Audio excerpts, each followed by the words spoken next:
Bonjour à tous. Donc, on poursuit le cours à la maison. Après, pourquoi pas, hein. Je ne sais pas quand est-ce qu'on se reverra, mais bon, on se reverra certainement début juin. Donc, on va clôturer le cours sur les molécules et la fameuse représentation de Lewis avec effectivement cette histoire de euh, configuration électronique. Alors, on reprend le TP que vous avez tous fait, qui est le TP sur les molécules. Et on va reprendre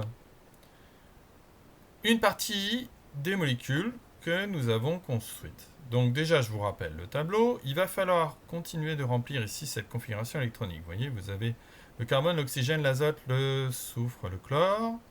Le chlore étant avant le calcium, on peut appliquer la règle de l'octet sans aucun problème, hein.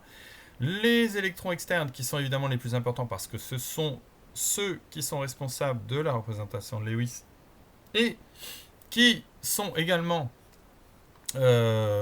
responsables des liaisons, hein, puisque maintenant on sait ce que c'est qu'une liaison, hein. Donc, à ce sujet, hein, rappel sur le tableau périodique avec justement les représentations de Lewis. Et je vous demande de compléter d'abord ce tableau-là, hein, mais ça c'est pas très compliqué, et ensuite de me représenter toutes les molécules qui sont ici, hein, sous la forme de représentation de Lewis avec des liaisons. Je vous ai mis la correction, mais vous ne la regardez pas, hein. Vous essayez de le faire tout seul d'abord, et puis évidemment après, vous regardez la correction pour voir si vous avez juste un sans aucun problème. Alors, une fois que vous avez fait ça et que vous avez regardé la correction, n'oubliez pas que les atomes sont également enclins à devenir des ions, hein. Alors, à ce sujet, vous regardez bien le tableau périodique des éléments, et tous les ions que j'ai mis en rouge ne sont pas des ions simples, extrêmement commodes pour vous en seconde. Par contre, tous ceux qui sont en noir, vous regardez bien dans quelle colonne il se situe, et vous allez voir que, mis à part quelques-uns, hein, comme l'argent qui est quand même largement après le calcium, hein, tous les autres se chargent selon la règle que je vous ai énoncée dans le tableau périodique. C'est-à-dire que s'ils sont à gauche du tableau périodique, ils vont se charger positivement en perdant les électrons pour ressembler aux gaz rares qui sont précédents. Et ceux qui sont après, hein, le milieu du tableau périodique, c'est-à-dire vers la droite, vont, comme l'iode, le brome, se charger négativement, c'est-à-dire compléter leur couche externe pour ressembler aux gaz rares. Évidemment, ça ne sera jamais des gaz rares, parce qu'ils seront chargés. Mais, voilà, l'objectif, c'est avoir 8 électrons sur la dernière couche, hein. C'est pour ça que vous avez tous ces ions-là. Alors, ces ions sont évidemment à connaître, hein, du moins à savoir écrire. À la fin de la seconde, il faut quand même connaître ces ions-là. Voilà. Bien. Alors, nous commençons la partie mouvement. Alors, ce sont des choses que vous avez déjà vues en troisième, largement. Alors, je choisis au début, dans l'introduction, cette notion de trajectoire. Et je ne choisis pas de façon innocente le boomerang. Si vous regardez un petit peu sur YouTube, vous avez le mouvement d'un boomerang, comme ceci, vous voyez, hein. C'est-à-dire que, voilà, le boomerang, et vous avez la personne qui rattrape le boomerang. Alors, si on essaie de regarder un petit peu ce mouvement de façon un petit peu ralentie, vous avez le boomerang, vous voyez, j'ai ralenti le mouvement. Ici, le boomerang qui va arriver ici. Vous voyez très bien que le mouvement du centre du boomerang est à peu près une parabole. Les autres paraboles, par contre, on a une espèce de d'hélice, hein, qui est quand même extrêmement particulière. Alors, l'idée, c'est de représenter ce mouvement avec une histoire de trajectoire. C'est-à-dire, regardez ce que le point correspondant, hein, dessine comme courbe, tout simplement. Hein. Et nous avons donc pour le point B, vous voyez, vous avez le point B qui va ici faire une espèce de parabole. Hein. Si on dessine la trajectoire, voilà ce qu'on va obtenir. C'est-à-dire quelque chose qui fait une espèce de sinusoïde. Pour le point B, c'est une sinusoïde de cette forme-là. Pour le point C, on a une espèce de sinusoïde comme ceci. Vous voyez, hein, je le dessine de façon... Alors vous allez dessiner ça beaucoup mieux, évidemment. Hein. Et le point C a une trajectoire tout à fait particulière, puisque vous avez la trace horizontalement, c'est-à-dire une trajectoire rectiligne, ou en tout cas, dans le film, on voit que c'est beaucoup plus simple comme trajectoire. Donc, parler d'un mouvement d'un objet, c'est complètement aberrant. Il faut parler, à moins que cet objet soit tout petit, bien sûr. Hein.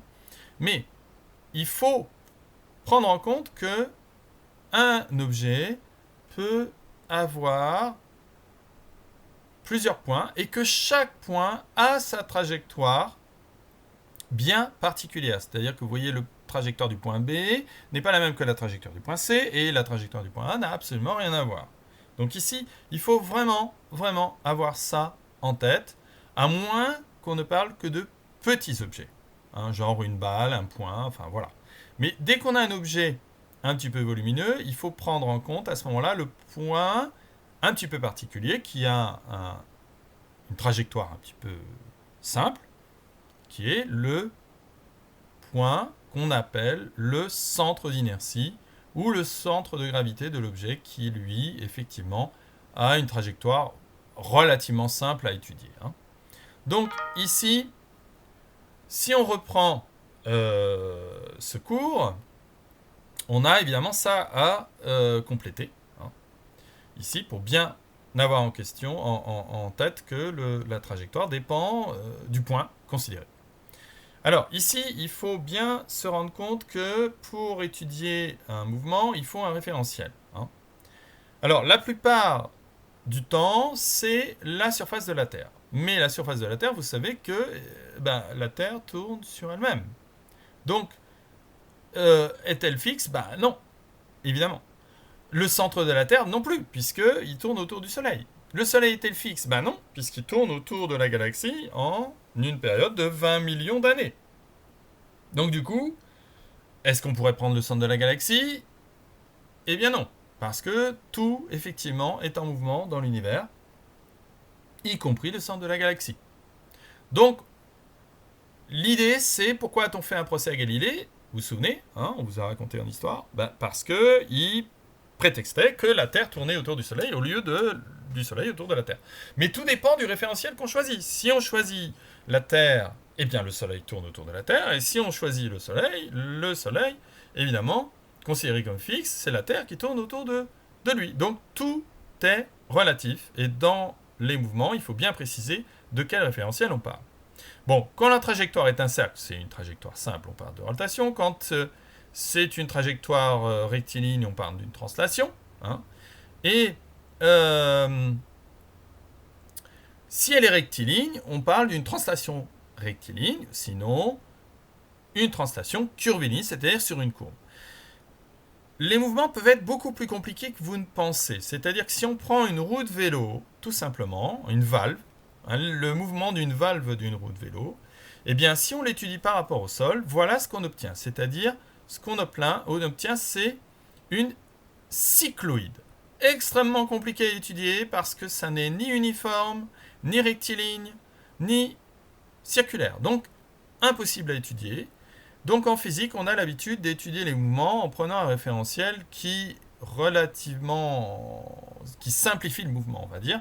Et donc, le mouvement d'une valve sur une roue de vélo, l'idéal, c'est de prendre le centre de la roue. Comme ça, on a une rotation uniforme, et ça, c'est facile à étudier. Voilà. Donc, voilà pour le début du chapitre, hein, de la nouvelle partie. Bon, les vitesses, je n'insiste pas. La vitesse, évidemment, c'est une distance divisée par un temps. Alors, ne confondons pas ce qu'on appelle la vitesse moyenne avec la vitesse instantanée. Une voiture qui parcourt 60 km, c'est-à-dire vous allez à Nantes, voilà, en 1 heure. Mais vous êtes arrêté. Une fois.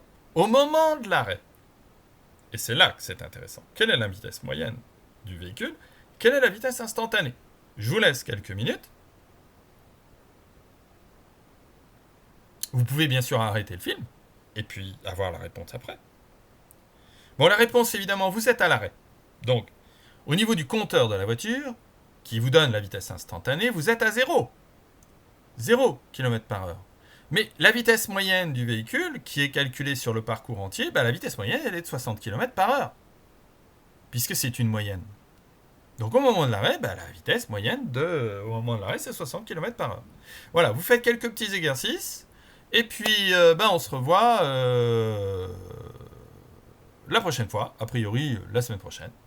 Voilà, merci, et puis bon courage, vous inquiétez pas, on se revoit de toute façon à la rentrée, donc ça change tout le temps, donc on ne sait pas trop ce que notre ministre a derrière la tête.